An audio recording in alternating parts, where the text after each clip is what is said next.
प्रिय दर्शकों, हम आपका ध्यान इस महत्वपूर्ण डिस्क्लेमर की ओर आकर्षित करना चाहते हैं। इस इंटरव्यू में हमारे अतिथि द्वारा व्यक्त किए गए विचार और मत उनके व्यक्तिगत हैं। ये आवश्यक रूप से हमारे YouTube चैनल या संपादकीय टीम के दृष्टिकोण का प्रतिनिधित्व नहीं करते हैं। हमारा लक्ष्य एक ऐसा मंच प्रदान करना है जहां पसमानदा विषय से संबंधित विविध दृष्टिकोण प्रस्तुत किए जा सकें। हम विभिन्न विचारों को सामने लाने का प्रयास करते हैं, लेकिन इनका समर्थन या विरोध नहीं करते। आपके समय और सहभागिता के लिए हम आभारी हैं। यदि आपके कोई प्रश्न या चिंताएं हैं, तो कृपया हमसे संपर्क करने में संकोच न करें। पसमानदा समुदाय का महत्वपूर्ण अंग होने के लिए धन्यवाद। सादर अब्दुल्ला मंसूर, पसमानदा डेमोक्रेसी। नमस्ते, आदाब। पसमानदा डेमोक्रेसी की खास पेशकश शख्सियत से मुलाकात में आज हम एक ऐसे शख्स से मिल रहे हैं जो वैचारिकी के साथ साथ वैचारिकी को आगे बढ़ाने वाले तमाम तंजीमों से जुड़े हुए हैं, चाहे वो प्रकाशन की बात हो, लेखन की बात हो या उसके प्रचार और प्रसार की। आज हम इमामुद्दीन साहब से मिल रहे हैं जो हिंदी पत्रकारिता में भी रहे और कई सारी जो डेमोक्रेटिक या जनवादी जो मुहिम चलता है। सबसे पहले तो आप संक्षेप में अपने बारे में बताइए कि आपका ये जुड़ाव कैसे हुआ और इसके पीछे कौन सी ऐसी बातें थी जो आपको प्रभावित की। नमस्ते, आदाब। पसमानदा विमर्श से जुड़े हुए हमको लगता है लगभग 4-5 साल लगभग हुए हैं। और जहाँ तक पसमानदा विमर्श की बात है, पसमानदा के जो दुख दर्द हैं वो कहीं न कहीं ज़हन में मेरे अंदर थी, मगर ये चीज़ें फलक पर नहीं आ पाती थी। मगर समाज में जब बातचीत चीज़ें शुरू हुई, आंदोलनों से मेरा जुड़ाव जब शुरू हुआ, शुरू में मेरा जुड़ाव लगभग एक पुस्तकालय से हुआ, एक भगत सिंह पुस्तकालय। तो वहाँ से मेरा आना जाना शुरू हुआ, तो मेरा वामपंथियों से जुड़ाव अच्छा खासा समय मेरा वहाँ बीता। और फिर जाति वाला विमर्श शुरू हुआ, फिर बहुजन आंदोलन से भी मेरा जुड़ाव हुआ। फिर ये इतनी सारी यात्राओं के बाद जो है ये हम यहाँ तक पहुँचे हैं। बहुत सारे लोगों से बातचीत करने के दौरान बातचीत होती थी, तो अल्पसंख्यकों पे बातचीत होती थी, मुस्लिमों पे बातचीत होती थी, मगर ये खालीपन देखने को आता था कि पसमानदा में भी ओबीसी समाज है, इसके बारे में कोई बात नहीं होती थी। तो भीतरी तौर पे कष्ट तो महसूस होता था, मगर इसकी मुखर आवाज़ हमको तब मिली जब मसावात की जंग पुस्तक जब पढ़ने को जब मुझे मिला। तो जो हम वो सोचते थे, तो जो है मेरी जो एक सोच जो है पूरी तरह से पक्की हो गई कि वाकई ये एक इशू है और विषय है और इस पर गंभीरता से काम करने की ज़रूरत है। मसावात की जंग किताब पढ़ने के बाद जो है जैसे मेरी विचार जो है पूरी तरह से पुख्ता हो गई कि वाकई ये इशू है और इस चीज़ों पे सोचने की ज़रूरत है। तब मैं धीरे धीरे हम यूट्यूब से चीज़ों को देखने लगे और ऐसे बहुत सारे लोग मुझे मिले जो एक्टिविस्ट हैं, कार्यकर्ता हैं, कार्य कर रहे हैं। और पसमानदा डेमोक्रेसी के बारे में मुझे जानकारी हुई। उसके बाद एक पत्रिका निकलती है पसमानदा पहल, उसके बारे में जानकारी हुई। जब ये सब चीज़ें आपको पता चली तो उसके बाद आप जिन संगठनों से जुड़े हुए थे या जिन संगठनों के लोग आपके मित्र थे, वैचारिक भी और सामाजिक भी, तो क्या उनसे इस पे आपने कभी चर्चा की? और चर्चा यदि किया आपने तो उन लोगों की क्या प्रतिक्रिया रही, इसको लेके क्या वो लोग? जब चीज़ें मुझे पता चली तो अब मित्रों से हम चर्चा करना शुरू किए कि भाई अब तो भाई बातचीत करनी तो ज़रूरी है। अगर बातचीत अगर नहीं किया जाए तो ये तो भाई अन्याय होगा। और कोई भी अगर कार्य हो रहा है, अगर डेमोक्रेसी है और सामाजिक न्याय का सवाल है, ये तभी पूरा होता है जो भी अन्याय से पीड़ित समाज है उनके सारे सवालों पर ध्यान दिया जाए, तभी हम एक डेमोक्रेसी की जो है सच्चा डेमोक्रेसी जिसको कहते हैं उसकी संकल्पना साकार होती हैं। तो मेरे जहन में ये बातें आई और हम लोगों से बातचीत करना शुरू किए। तो आपको उन लोगों से क्या प्रतिक्रियाएं मिली? आपके आशा के अनुरूप था या फिर बिल्कुल विपरीत? शुरू में लोगों को लगता था कि ये तो भाई गलत बात कह रहे हैं कि मुस्लिमों में कहाँ जात पात है। लोगों ने भाई चीज़ों को इग्नोर करना शुरू किया। लोग कहते थे कि भाई इस्लाम में तो जात पात है नहीं, तो आप क्यों जात पात की बात कर रहे हैं? मुस्लिमों में कहाँ दलित होते हैं, ओबीसी कहाँ होते हैं, तो ये सब बात क्यों कर रहे हैं? तो कई बार तो हमको भी लगता था कि वाकई हम जो कह रहे हैं ये सही बात है या नहीं है।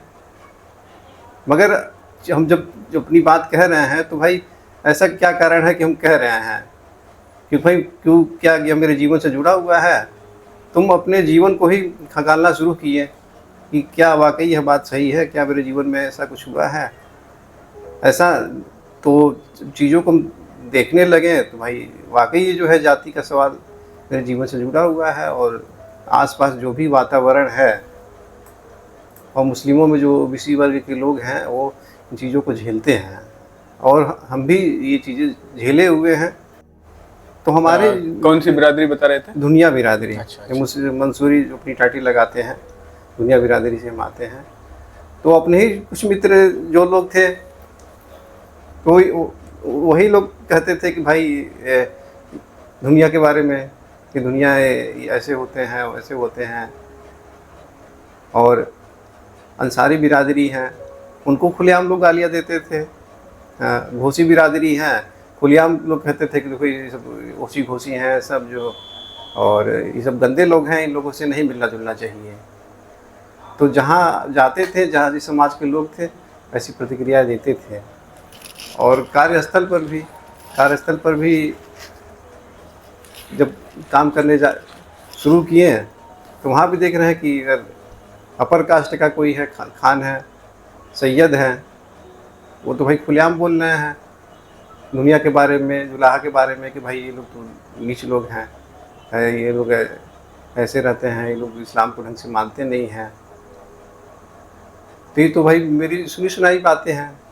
तब ये सब चीज़ें अगर हम झेले हुए हैं तो भाई वाकई ये तो जाति का सवाल है। अगर इस पे चुप रहा जाए तो ये सरासर अन्याय होगा। तो चीज़ों को हम अपने जो है जीवन से चीज़ों को जोड़ के देखते हैं। ऐसा नहीं है कि चीज़ें ऊपर से थोप दी गई और फिर हम पढ़ करके चीज़ें बात कर रहे हैं। बिल्कुल सही बात आपने कही। और एक ऐसा समय था, खास करके हिंदी साहित्य का जो भक्ति काल या भक्ति आंदोलन था जिसको कहा जाता है, वो हिंदी का ही नहीं था बल्कि एक ऐसा कालखंड था जिसमें अलग अलग भाषाओं में, अलग अलग बोलियों में साहित्य रचे जा रहे थे, चाहे वो ओरल ट्रेडिशन के हों या लिखित परंपरा के हों। तो उस समय भी सभी जितने भी संत कवि हुए वो अलग अलग जातियों के थे, वो अपने पेशे से जुड़े हुए थे, अपने रोजी रोजगार करते थे, अपने घर परिवार का पेट पालते थे और समाज के बदलाव में अपनी महती भूमिका भी निभाते थे। कहीं ना कहीं अभी का जो दौर है वो वैसा ही है।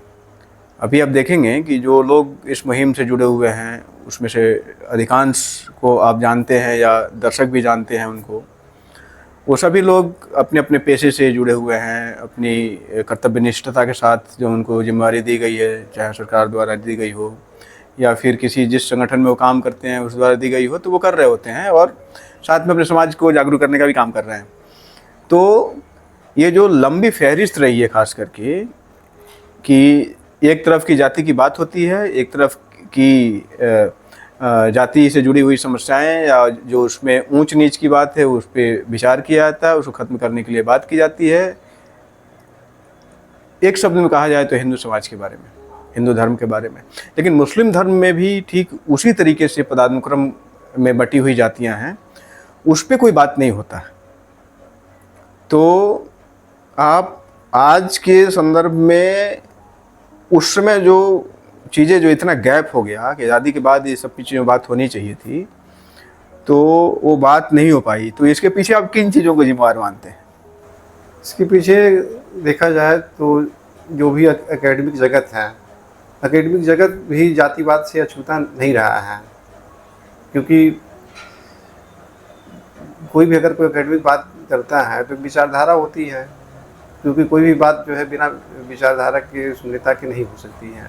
जो प्रमुख विचारधाराएं यहाँ प्रबल रूप से रही हैं, एक प्रगतिशील विचारधारा के रूप में माना जाता है कि मार्क्सिज्म का है, और दूसरी विचारधारा बहुजन समाज की जो विचारधारा है, फूले पेरियार विचारधारा है। तो जो अध्ययन करने वाले जो लोग रहे हैं, ये जो है अपने पूर्वाग्रहों से ग्रसित होकर के एक निष्ठ जो है इतिहास जो है साहित्य है, चीज़ों को देखते रहे हैं। जैसे मध्यकालीन इतिहास की बात की जाए तो मध्यकालीन इतिहास में भाई एक वो जो दौर था हमारे भारत में, जो है शिल्पकला जो यहाँ जो है बहुत ही उन्नत था यहाँ पर। और जो बाहर से जो भी आक्रांता आए हैं तो वो भी कुछ चीज़ें लेकर आए। तो यहाँ पे जो उद्योग थे, जैसे मान लीजिए कपड़ा वाला जो है मामला जो है कि जो बुनकरी का जो कार्य किया जाता है कि भाई चादर है तो ही तो कोई भी व्यक्ति है तो चादर उसे चाहिए ही, पहनने के लिए कपड़े चाहिए ही। और दूसरी बात है कि सोने के लिए गद्दा होना चाहिए, क्योंकि 6 महीने जो है ठंड जो पड़ती है। तो ये सब जो मजदूर वर्ग है, शिल्पकार वर्ग है, ये तो भाई बड़ी आबादी रही होगी जो चीज़ों को तैयार करती थी, क्योंकि भाई सालों साल तो युद्ध तो होता नहीं था, सामान्य जीवन ही लोग व्यतीत करते थे। पर जो लिखने वाले जो लोग रहे हैं उन्होंने बायकॉट किया है। सिर्फ आप ज़्यादातर जो इतिहास पढ़ा जाता है, तुम ज़्यादातर राजा महाराजाओं के इतिहास पढ़ते हैं और कितने युद्ध लड़े गए और क्या क्या राजाओं ने महान कार्य किए, इस पर ज़्यादा चर्चा होती है। मगर जो मजदूर वर्ग हैं उसका अध्ययन नहीं किया जाता है। इसलिए वही विश्वविद्यालय में जो पढ़ाने वाला जो प्रोफेसर होता है, यूरोप की जब बात करता है तो वहाँ के मजदूर वर्ग की बात करता है। जो मजदूर वर्ग से आए हुए जो लोग हैं उनका इतिहास रचा जाता है, बातचीत होती है, क्या उनके विचार थे, क्या क्रांतिकारी विचार थे, क्या कार्य किए, क्या बलिदान दिए, उसकी चर्चा होती है। और ऐसे तमाम जो राजा हैं, राजाओं की ही बातचीत की जाती है। मगर उन जो मेहनत का जो वर्ग जो है उस पर बातचीत तो नहीं की जाती है।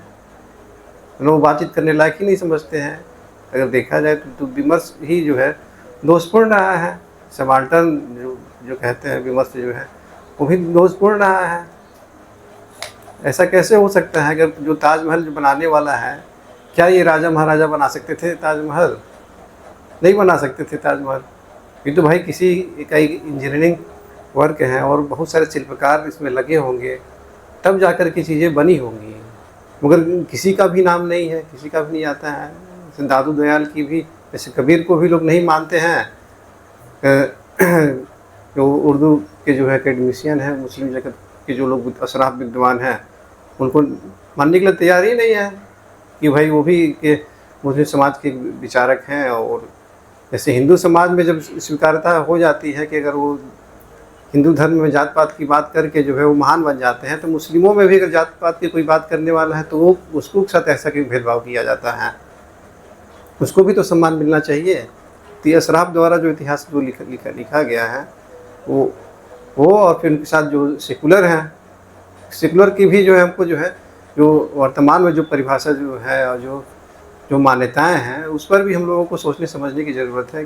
बहुत सही बात आपने कही कि जिस तरीके से दादू दयाल साहब हैं या फिर कबीर साहब हैं, इन लोगों ने भक्ति काल की जिस परंपरा को आगे बढ़ाई, जिस शिद्दत के साथ इन्होंने उस समय की बुराइयों को उजागर किया, उन्होंने एक रास्ता दिखाया कि कैसे हम समाज को और मजबूत बना सकते हैं, आपसी जो द्वंद्व है उसको मिटा सकते हैं, तो इनकी बात नहीं होती है। और जाहिर सी बात है कि पहले जिसके हाथ में कलम आई, जिम्मेवारी भी उसी की बनती है और अधिकार भी उसी का है कि वो कैसे चीज़ों को लिखे और उनको चित्रित करे। ये बात बिल्कुल सही है आपकी कि कबीर के ऊपर अशराफों ने न के बराबर लेखनी की है। अभी तक केवल एक टिप्पणी टाइप की लगभग 30-40 पेज की एक पुस्तिका दिखती है जिसमें कबीर को सूफ़ी संत के रूप में एस्टेब्लिश करने की कोशिश की गई है। वो किसी शिया स्कॉलर ने लिखी है। लेकिन जब कबीर के ऊपर हजारी प्रसाद द्विवेदी एक किताब लिखते हैं और शमसुंदर दास कबीर रचनावली जब प्रकाशित करते हैं तो उसकी एक व्यापक स्तर पे खास करके हिंदी जगत में स्वीकृति मिलती है और उस पर शोध होते हैं और अलग अलग आयाम से कबीर का मूल्यांकन होना शुरू होता है, जो विदेशों तक फैलता है। और विदेश के बहुत सारे स्कॉलर्स हैं, नाम भी लिया जा सकता है, डेविड लोरेंजन हो गए, फ्रांसिस्का ओर्सिनी हो गई, आपके लिंडा हैस हो गई, इस तरीके से कई और भी नाम होंगे जो मैं भूल रहा हूँ। इन लोगों ने काम किया। लेकिन इंडिया में कितनी बड़ी विडम्बना है कि जिस धर्म के मतावलंबी थे, जिनको क्लेम किया जाता है कि वो मुस्लिम थे या पसमानदा थे या पिछड़े थे, उनको लोगों ने बिल्कुल दरकिनार कर दिया। एक बार फिर इस परिपाटी में, खास करके जब पसमानदा का विमर्श है, उसमें कबीर साहब एक बड़े प्रणेता के रूप में, विचारक के रूप में, दार्शनिक के रूप में स्थापित हो रहे हैं। आपने बहुत अच्छी जिक्र शुरू की है कि दादू दयाल कबीर साहब की बात नहीं होती है। तो ये सवाल आपने कभी किसी जो दूसरे सेकुलर मिजाज वाले तथाकथित जो लोग हैं, वैसे उनको कम्युनल ही माना जाना चाहिए क्योंकि उन्होंने केवल एक धर्म की जाति व्यवस्था, सामाजिक व्यवस्था की बात की है, दूसरे धर्म की जाति समाज व्यवस्था की बात नहीं की है। तो जाहिर सी बात है कि ऐसे लोग सेकुलरिज्म और कम्युनलिज्म की जो एक धारा होती है उसमें ये संदिग्ध माने जा सकते हैं। सही बात है। और सेकुलरिज्म को जो है परिभाषित करने की आवश्यकता पे हम जोर दे रहे हैं, तो इसका कारण यही है कि स्वतंत्रता आंदोलन को भी अगर देखा जाए तो इसमें भी कहीं न कहीं जो है स्वतंत्रता आंदोलन का जो भी इतिहास लिखा गया है, इसमें भी हमारे पसमानदा समाज के लोग गायब हैं। अब इसको उदाहरण के रूप में देखा जाए तो सबसे बड़ा आंदोलन जब गोरखपुर की पृष्ठभूमि से आते हैं तो सबसे बड़ा आंदोलन तो चौरी चौरा का स्वतंत्रता आंदोलन आपका सबसे बड़ा आंदोलन हुआ है। और यहाँ जो है बहुत बड़े तादाद में जो है दलित, बहुजन और पसमानदा लोगों की भागीदारी हुई और फांसी की भी सज़ा हुई। मगर यही जो प्रगतिशील धारा के लोग हैं, किसी से जाकर मिलना भी इनको गवारा नहीं हुआ कि जाकर मिलें। आप कहते हैं कि भाई मज़ारों पे लगेंगे हर बरस मेले, वतन पे मिटने वालों का बस यही नहीं कारवा होगा। तो एक तो आप कहते हैं कि भाई जो शहीद हो गए तो भाई मेले लगाएंगे, मगर आपके पास में ही इतने सारे जो लोग हैं आज किस कंडीशन में रह रहे हैं, इनको ना कोई जानकारी है ना मिलना चाहते हैं। तो कहते हैं कि भाई आइए कम से कम मिल तो लीजिए, देख लीजिए क्या कंडीशन है। अगर हम अपने ही बीच के लोगों को ध्यान नहीं देंगे तो भाई आने वाले को हम क्या संदेश देंगे। और बहुजन समाज आपके साथ पसमानदा समाज कैसे जुड़ेगा। या फिर आप स्वतंत्रता आंदोलन पे जो है अब सिर्फ अशराफों का ही इतिहास पढ़ाइए, सीधे सीधे कहिए कि हम जो है अपर कास्ट का इतिहास पढ़ा रहे हैं। अब प्रगतिशीलता के नाम पर ये अन्याय कैसे बर्दाश्त किया जा सकता है। ये जो डिबेट है, आप एक लंबे समय से जुड़े रहे हैं, आप बोलते भी हैं, लोगों से जुड़ते हैं, उनके बीच संवाद स्थापित करते हैं, आप बहुत उम्दा लेख लिखते हैं जिसकी बहुत चर्चा होती है और लोगों द्वारा सोशल मीडिया पर शेयर किया जाता है। उसके साथ साथ उसको लेके एक वैचारिक बहस छिड़ती है। यदि पसमानदा जो मूवमेंट या इसको लेके जो एक डिबेट चल रहा है उसका मूल्यांकन करना हो तो आप कैसे करेंगे? वर्तमान समय में जो पसमानदा आंदोलन है जो चल रहा है वर्तमान समय में, तो मेरे नज़र से ऐसा लगता है कि कोई भी अगर आंदोलन अगर चल रहा है तो एक अच्छा खासा पीरियड तो लोगों को चीज़ों को जानने समझने में लगता है। एक पीरियड तो भाई जो भी इससे विचारधारा से जुड़े हुए हैं उनको भी एक स्पेस चाहिए। और जो विचारधारा के वाहक हैं, जो विचार को लेकर के आगे ले जाना चाहते हैं, उनके क्या कंडीशन है, एक ये भी मुख्य बात आ जाती है कि जो गरीब वर्ग का जो भी पसमानदा जो सबसे निचले तबके के लोग हैं, सबसे ज़्यादा वंचित समाज के जो लोग हैं, उनके जो वर्क की कंडीशन है, जो हालात हैं, एक ये भी बहुत बड़ी बाधा उत्पन्न करते हैं। और एक धार्मिक जो माहौल है कि मुस्लिम समाज में जो है अशराफों समाज है, तो धार्मिक जो वातावरण जो बनाया गया है इसमें जो है एक इसका भी डर है। और एक जो है कि समाज में जो दंगे फसाद होते हैं, तो ये सब चीज़ें, बहुत सारी चीज़ें जो है मुस्लिम समाज को जो है ना बोल सके उसके लिए बहुत सारे कारण आ जाते हैं। और ये सारे कारण जो है बहुत मायने रखते हैं और एक इस वजह से जो है ये आंदोलन जो है थोड़ा टाइम ले रहा है। और दूसरा कारण ये है कि भाई मिडिल क्लास, कोई भी आंदोलन है, अगर उस समाज का मिडिल क्लास अगर नहीं है तो ये भी आंदोलन भी आगे नहीं बढ़ सकता है।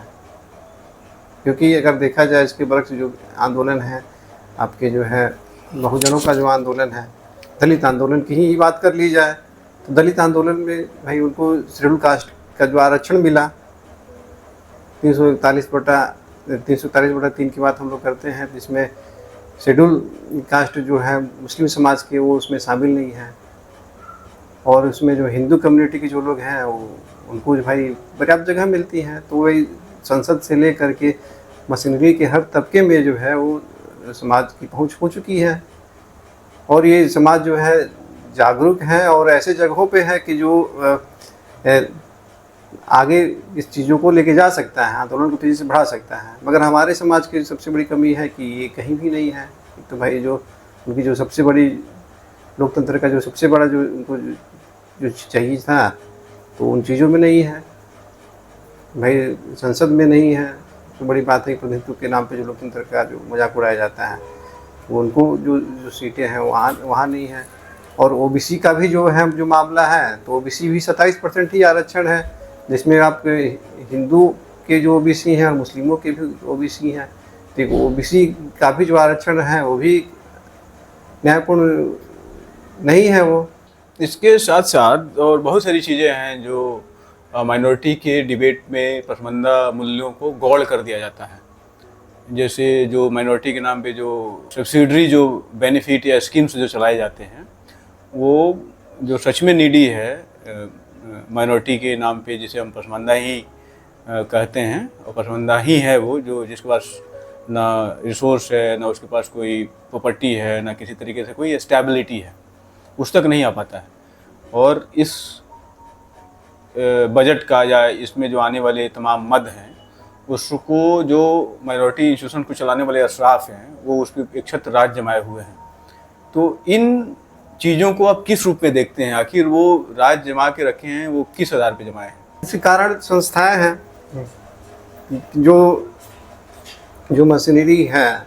जैसे अब हिंदू समाज में जो संस्थाएं जो हैं जो लोगों को जो है गवर्न करती हैं, तो सारी संस्थाओं में जो है उनके पास पर्याप्त स्पेस है तो गवर्न करने के लिए चीज़ों को गवर्न करते हैं। जैसे बहुजनों का स्पेस है कि भाई उनके पास तो भाई अम्बेडकर पार्क हैं आप, और बहुत सारी जगहों पे कार्यक्रम करते हैं बहुत सारी चीज़ों पे। तो भाई इनकी जो संस्थाएं हैं तो ये तो भाई बिल्कुल जागरूक नहीं करती हैं। मदरसे हों, मस्जिद हों, ये जो तमाम संस्थाएं हैं ये स्पेस नहीं देती हैं कि मुस्लिम समाज में भी न्याय के सवाल पर बातचीत की जाए। क्योंकि वही मुसलमान जो है नमाज़ पढ़ने जाता है, दुआ मांगता है, वहीं पे तकरीर भी मौलाना 5-10 मिनट टाइम ले करके करते हैं, मगर वो लोग ये नहीं बताते हैं कि आपके क्या हक अधिकार हैं और उसे कैसे आप प्राप्त कर सकते हैं। मगर वही आप दलित समाज के जो आंदोलन है पूरी की पूरी सारी डिबेट ही जो है 4-55 घंटा यही समझाते हैं कि आप अपने हक अधिकार कैसे प्राप्त करेंगे और आपको क्या क्या कार्य करने पड़ेंगे। तो भाई हमसे ज़्यादा जागरूक हैं हमारे बीच। तो भाई जो भी संस्थाएं जो हैं पसमानदा समाज को गवर्न करती हैं वो तो बिल्कुल हवा भी नहीं लगने देती हैं, और जो भी इस तरह की आवाज़ उठाने वाले लोग हैं तो ये संस्थाएं उनको उल्टा कुचलने का भी काम करती हैं। तो क्या आपको ऐसा नहीं लगता है कि जो सामाजिक न्याय की जो आवाज़ है या उभरता हुआ जो एक स्वर है उसको दबाने के लिए धर्म का एक चक्र चला के रखा जाए ताकि कोई इसके बियॉन्ड न जाने पाए? जैसे धर्म का जो मामला है, अगर देखिए अब शेड्यूल कास्ट की हम बात करें कि शेड्यूल कास्ट का जो आरक्षण जो मिला था तो वही उसकी बुनियाद क्या थी कि वो हिंदू धर्म से अलग है। वो बाबा साहब की जो लड़ाई थी कि उन्होंने पूरी लड़ाई यही लड़ी थी कि हम जो है हिंदू धर्म से अलग हैं, और पूना पैक्ट की उन्होंने बात की जो बात थी तो उसमें जो है जितने भी अछूत जातियाँ की जो लोग थे सभी लोग उसमें शामिल थे। उसमें मुस्लिम समाज की भी जो जातियाँ थी वो भी शामिल थी उसमें। मगर जब 341/3 का जो धार्मिक प्रतिबंध लगने की वजह से इनको इग्नोर कर दिया गया, तो एक धार्मिक पहचान का जो सवाल जो है एक जो भारतीय संविधान बना, हाँ, तो ये चीज़ों को जो है बहुत ही महीन तरीके से जो है साजिश के रूप में प्रोड्यूस कर दी गई। और इससे इनकार नहीं किया जा सकता है, क्योंकि हिंदू समाज के जो दलित समाज है भले ही कहते हैं कि भाई हम हिंदू धर्म में हम नहीं हैं, हिंदू धर्म का अंग नहीं है, मगर आरक्षण में तो भाई आपको भाई हिंदू आरक्षण ही तो मिल रहा है ना। इसी आरक्षण आप जाकर लिखेंगे जा करके कि भाई हमारा ये हम हिंदू कम्युनिटी के हैं, तो भाई भीतर खाने से तो भाई आपको तो बेनिफिट मिल गया। इसमें एक चीज करेक्ट करना चाहूँ मैं तो फिर कि हम जो मुस्लिम समाज के साथ ये समस्या आ जाती है, अगर वो कैसे इग्नोर करें, क्योंकि भाई अगर वो इग्नोर करता है तो आप ना इधर के रहने देंगे ना उधर के रहने देंगे, तो देखा जाए तो भाई सती भी दुर्दशा है। एक तो ये डिबेट है जिसमें कि बौद्ध और सिख दो को जो शामिल किया गया, उसको लेकर धारा 341 वाला जो प्रतिबंध है उसकी बात की जाती है, जिसको दलित मुस्लिम आरक्षण का आंदोलन चलाने वाले एजाज साहब 341 मुसलमान कहते हैं, मतलब ये दलित एस वाले हैं। तो इसका ये है डिबेट। लेकिन एक इसमें अभी बीच में दो तीन चीज़ें आ रही है। एक तो मदरसा को लेके पूरा साफ अपने कब्जे में रखा हुआ है कि मदरसा का मॉडर्नाइजेशन ना किया जाए, या फिर उसमें जो बाकी दीनी तालीम के साथ साथ जो दुनियावी तालीम है वो यदि लेके आया जाएगा तो जो भी वंचित तबके के जो पसमानदा मुसलमान के जो बच्चे हैं वो आगे पढ़ते हैं, तो उनकी जब जागरूकता बढ़ेगी, वो दुनिया से कनेक्ट होंगे, तो फिर उनके जो ट्रैप है उसमें वो नहीं रहेंगे। आप इसको किस रूप में देखते हैं कि वो सच में उनका जो विरोध है वो वाजिब है कि मदरसों का जो मॉडर्नाइजेशन है वो नहीं होना चाहिए उस तरीके से, या फिर उनकी अपनी कोई उसमें वेस्टेड इंटरेस्ट? मदरसे का आधुनिकीकरण की बातचीत की जाए तो ये बहुत समय से बातचीत चल रही है। सचर कमेटी की रिपोर्ट कही जाए तो उस समय से बातचीत चल रही है कि मदरसों का आधुनिकीकरण हो। जैसे अन्य संस्थाएं हैं जो धर्म हैं तो वो भी लोगों को आधुनिकीकरण की तरफ ले जा रहे हैं। जो मेन स्ट्रीम में जो लोगों को जो चीज़ें दी जानी चाहिए वो दी जा सकती हैं, तो वही मुस्लिम समाज के लोगों को क्यों नहीं दी जा सकती हैं? अगर वही अल्पसंख्यक समाज आपका क्रिश्चियन है तो उसको ये चीज़ें मिल रही हैं। तो ये मदरसा पे केंद्रित अगर हम लोग थोड़ा सा बातचीत कर रहे हैं कि मदरसे का जो आधुनिकीकरण है वो किस तरीके से जो है कि पसमानदा समुदाय के बच्चे जो हैं, आने वाले जो उनका भविष्य है, उनको कैसे बेहतर कर सकता है या फिर उनकी बेहतरी में बाधा बन सकता है। ये मदरसे वाला है कि भाई बिना स्टेट के हस्तक्षेप के ये काम संभव नहीं है, क्योंकि मदरसा जो इंस्टीट्यूशन है ये पूरी तरह से अशराफों के हाथ में है। इस पे चलते चलते एक बात और आपसे इस पे जानना चाहेंगे थोड़ा कि जो वक्फ बोर्ड में वक्फ बिल में जो संशोधन हो रहा है या होने के बाद जो सरकार कर रही है, उसको एक पसमानदा बुद्धिजीवी होने के नाते आप कैसा देखते हैं? क्या इसमें इस संशोधन से पसमानदा या जो वंचित तबका है जिसके लिए सच में वो वक्फ किया गया था, उनको कुछ फ़ायदा होगा?